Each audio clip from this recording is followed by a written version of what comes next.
Today we'll be talking about two real cave disasters that ended in tragedy. In both stories, the people made major mistakes and ignored the necessary warnings. As a result, the caves became traps, with narrow paths, rising water, and total darkness making it nearly impossible to escape. Both stories remind us how one small mistake in a cave can lead to a huge disaster. These are the final moments of those who went too far, only to find themselves trapped. As always, viewer discretion is advised.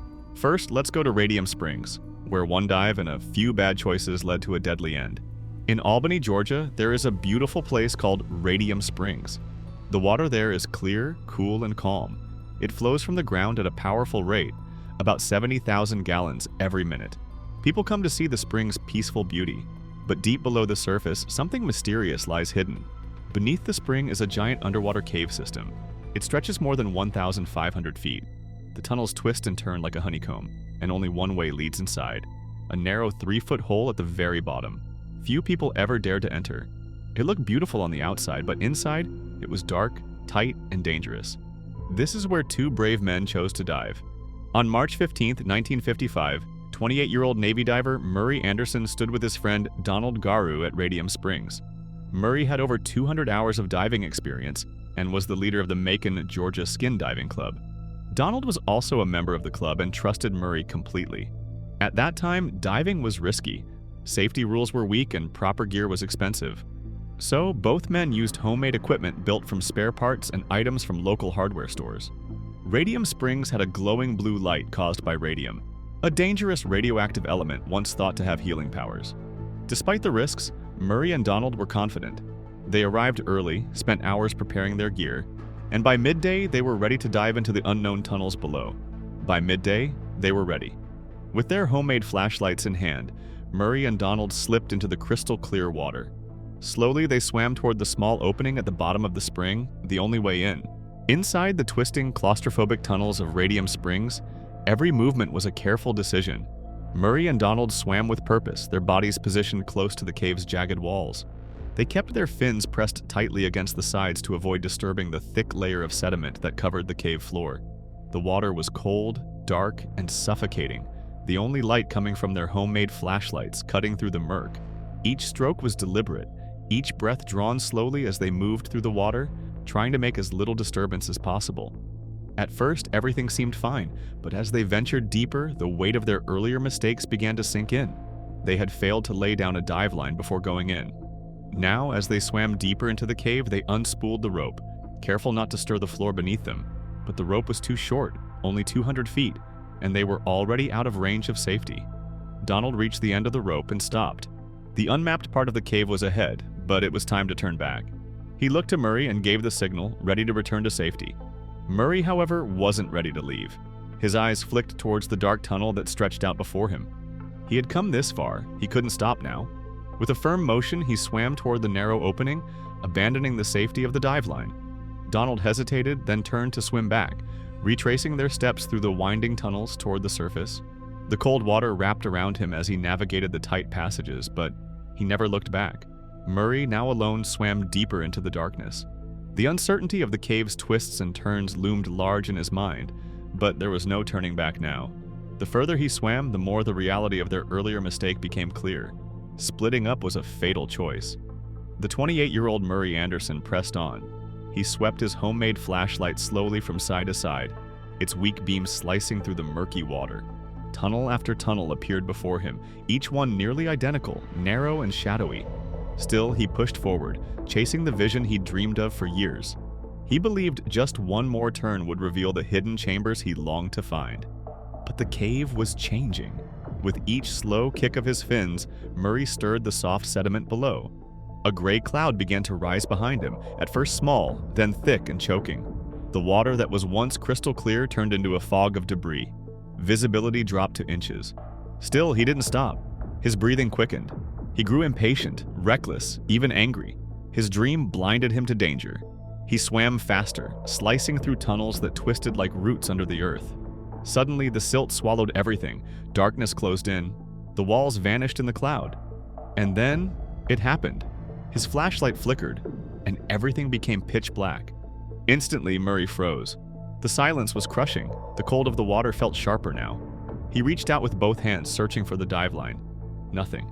He turned, spun, reached again. Still nothing. He was too far from the rope, his only way out. There was no light, no sense of direction. The panic hit fast. Every part of the cave now looked the same. He was lost. Above the surface, Donald Garou waited. He paced along the rocky edge of Radium Springs, eyes locked on the entrance. 1 minute passed, then 5, then 30. Still, no sign of Murray. Donald's breath turned shallow. He stared into the glowing blue water, hoping to see movement.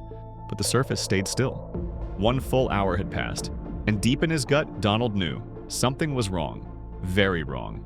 Donald Garou knew Murray wouldn't just stay down there. His friend might have taken risks, but he was never careless.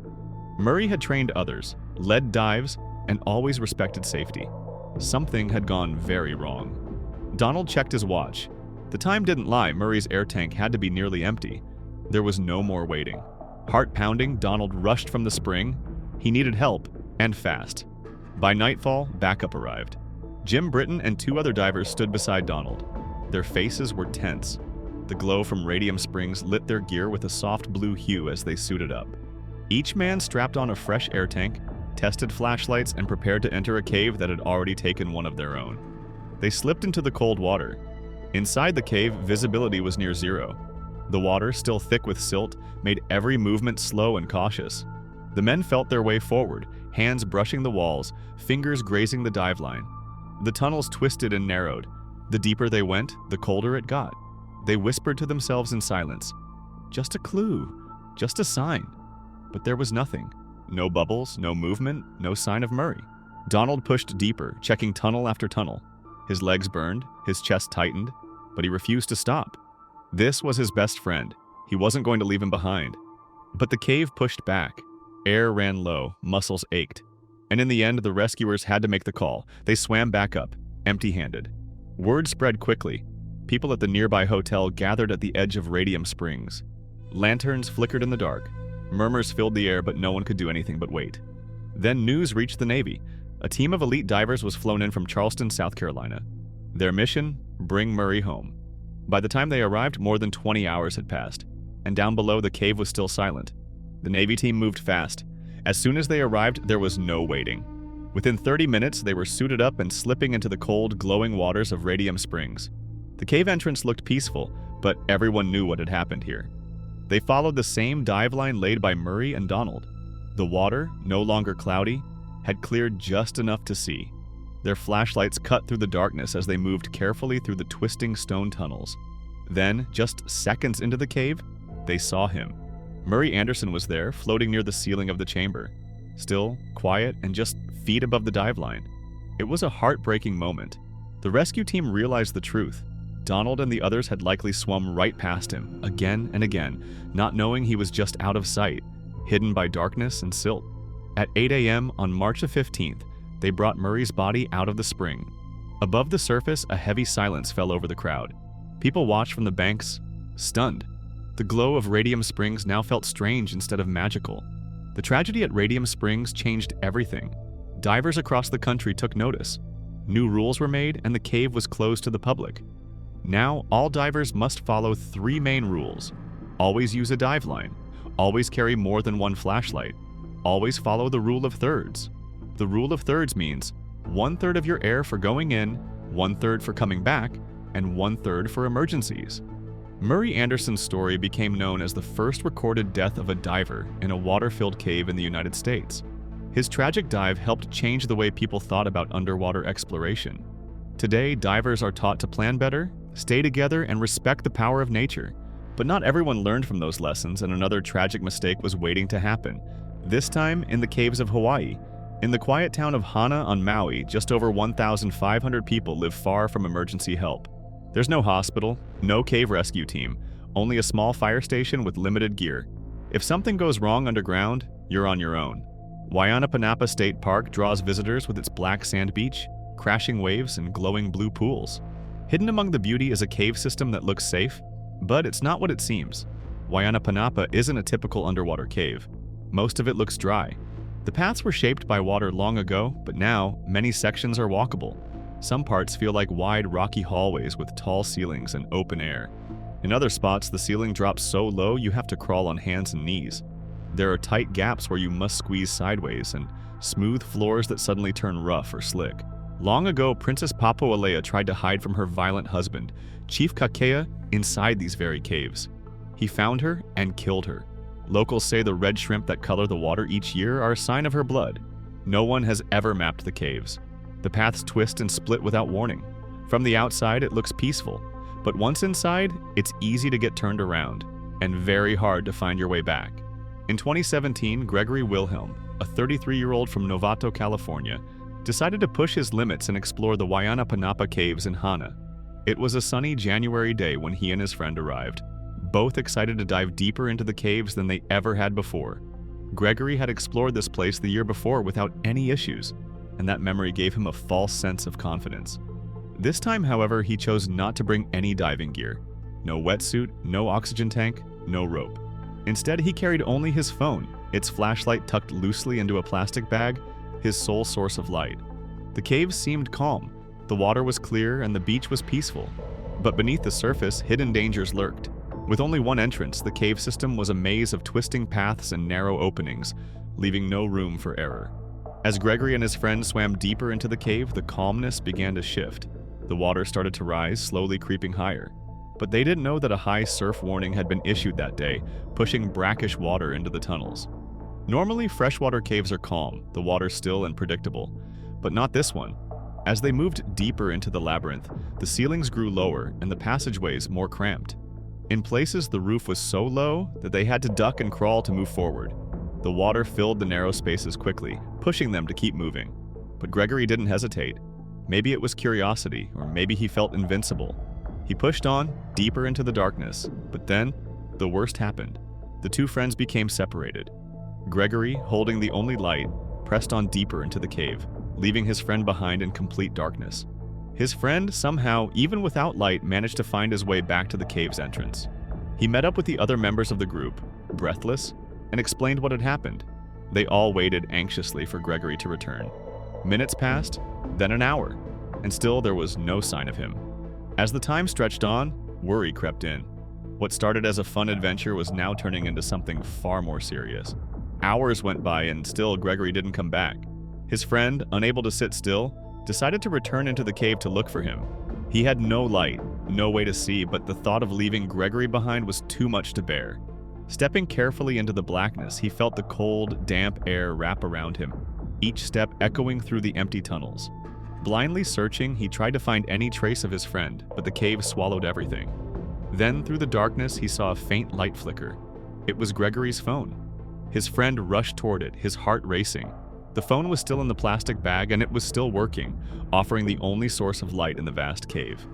With no time to lose, he grabbed the phone and turned to hurry back toward the entrance. As he moved, the cold water from the rising tide splashed around his legs. He could feel the weight of the cave closing in around him, the walls pressing in as the water level rose. Once he reached the entrance, he used the phone to call for help, his voice shaky as he explained what had happened. Outside, the rest of the group realized the gravity of the situation. They stood helplessly, the weight of their friend being lost and the cave sinking in. Fear took over, and they realized that there was nothing they could do to help Gregory on their own. The local fire team from Hana arrived shortly after. They were brave, ready to do whatever it took to help, but Hana was a small town. The team didn't have the special gear needed to enter caves filled with water. Without hesitation, they called for a rescue team from Kahului, located 18 miles away. The helicopter rushed over, but when they arrived and saw the cave, it was clear they didn't have the right equipment to safely enter. They had no choice but to fly back for more gear. For Gregory's friends, the waiting was excruciating. What had started as a rescue mission quickly turned into a grim wait for answers. It was no longer a matter of getting Gregory back. They now had to prepare themselves for something much harder. The rescue mission became a recovery mission. Finally, the rescue team returned, fully equipped. They entered the cave, carefully navigating the tight, dark passages. Gregory's friends remained outside, standing in the quiet, waiting and hoping, but knowing the chances of finding their friend alive were slipping away. After a long and difficult search, the rescue divers finally found Gregory. His body lay just 75 feet from the entrance of the cave, a short distance in the vast, dark tunnel. But getting him out was no easy task. The divers worked for over 4 hours, carefully retrieving Gregory's body from the water-filled cave. The journey back through the tight, narrow passages was slow and grueling. every minute feeling like an eternity. The cold, murky water made the task even harder. The autopsy confirmed that Gregory had drowned, but the exact cause of his death remained a mystery. He was young, strong, and an experienced swimmer. He had been in the cave before. He should have made it out. But something went terribly wrong. The questions piled up. Why did he get separated from his friend? How did he lose the only light he had, his phone? How close was he to safety? All these questions remained unanswered, leaving a strange sense of uncertainty. Many years have passed since that day, but the mystery still hangs over Gregory's death. The search for answers has not stopped, but the truth remains elusive. Lieutenant Greg Okamoto from the Maui Police believes that Gregory might have been pulled into the strong water current inside the cave. The force of the current may have spun him around, disorienting him and making it impossible to find the way back out. This theory offers some explanation, but no one can say for sure what happened in Gregory's final moments. Gregory's father, Roger Wilhelm, shares a similar belief. He feels that the current might have played a key role in Gregory's disappearance, but like everyone else, he can only guess. Gregory Wilhelm was loved deeply by his family and friends. His death left a void in the hearts of those who knew him best. The Waianapanapa Caves are now closed to the public, but still, curious and daring explorers visit the spot where Gregory died. The caves sit silent and beautiful, but dangerous as ever. Nature gives us beauty, it gives us wonder, but it also gives us warnings. Gregory's story reminds us that we should always prepare, think carefully, and remember that sometimes one small mistake in the wild can change everything. Thank you for watching. Don't forget to share your thoughts in the comments below and subscribe to the channel so that you don't miss on any important updates.